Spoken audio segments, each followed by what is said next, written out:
शायद दिल्ली सरकार और परिवहन विभाग को सरकारी रेवेन्यू में बढ़ोतरी से कोई लेना देना नहीं है। इसलिए एनटीवी के द्वारा लगातार खबरों को दिखाए जाने के बाद भी दिल्ली परिवहन विभाग व दिल्ली सरकार दोनों ही चैन की नींद में सोए हुए हैं। अब उन कामों को न कर व समस्याओं को हल न कर किन्हें फायदा हो रहा है, ये एक अलग मुद्दा है।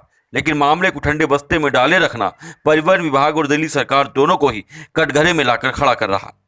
दरअसल हमने आपको बताया था कि दिल्ली परिवहन विभाग ने हजारों गज जमीन ड्राइविंग ट्रेनिंग सेंटर के लिए अशोक लेलैंड और मारुति कंपनी को दी हुई है। दिल्ली में इस तरह से मारुति को 2 और लेलैंड को एक स्थान मुहैया कराया गया है। लेकिन इनमें गौर करने वाली बात यह है कि हजारों गज की यह जमीनें लेलैंड को महज 150 रुपये सालाना और मारुति को महज 150 रुपये महीने के दर पर दी हुई है। लेकिन इन सब बिंदुओं में कुछ बिंदुओं पर गौर करना बहुत जरूरी है, क्योंकि करीब 12 साल पहले जब जगह की परमिशन व एग्रीमेंट हुआ तो ये मेंशन हुआ था कि एग्रीमेंट में हर बार टर्म एंड कंडीशन में बदलाव होगा। लेकिन तीसरी बार एग्रीमेंट हो गया और इस बार भी विभाग द्वारा बगैर बदलाव ही एग्रीमेंट को रिन्यू कर दिया गया और बिना टर्म कंडीशन फाइनल करे ड्राइविंग ट्रेनिंग का लाइसेंस भी रिन्यू हो गया।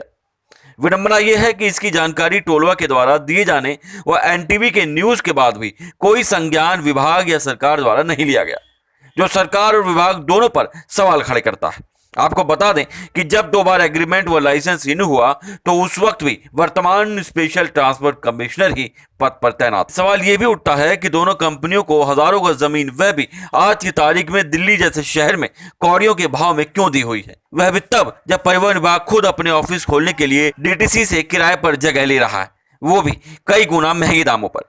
आपको बता दें कि लेलैंड और मारुति को जितनी जमीन दी हुई है उन जमीनों का हाउस टैक्स ही कई गुना महंगा होगा।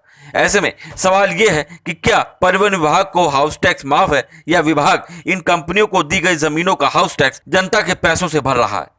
वही महत्वपूर्ण बात यह भी है कि इन बड़ी कंपनियों के ड्राइविंग सेंटरों में ड्राइवर से रिफ्रेशर कोर्स ट्रेनिंग एवं अन्य के लिए जो फीस ली जा रही है वह भी बाहर मौजूद ड्राइविंग ट्रेनिंग स्कूलों में ली जाने वाली फीस जितनी ही है, यानी कोई फर्क नहीं।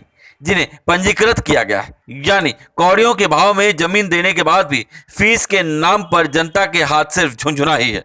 तो क्या पंजीकृत ड्राइविंग ट्रेनिंग स्कूलों को जमीन का हाउस टैक्स, बिजली बिल, पानी बिल या अन्य खर्चे नहीं लगते?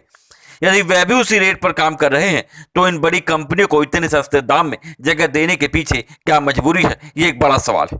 सरकार व परिवहन विभाग को इन तमाम सवालों के जवाब देने चाहिए, क्योंकि सवाल जनता की तकलीफों से जुड़ा है।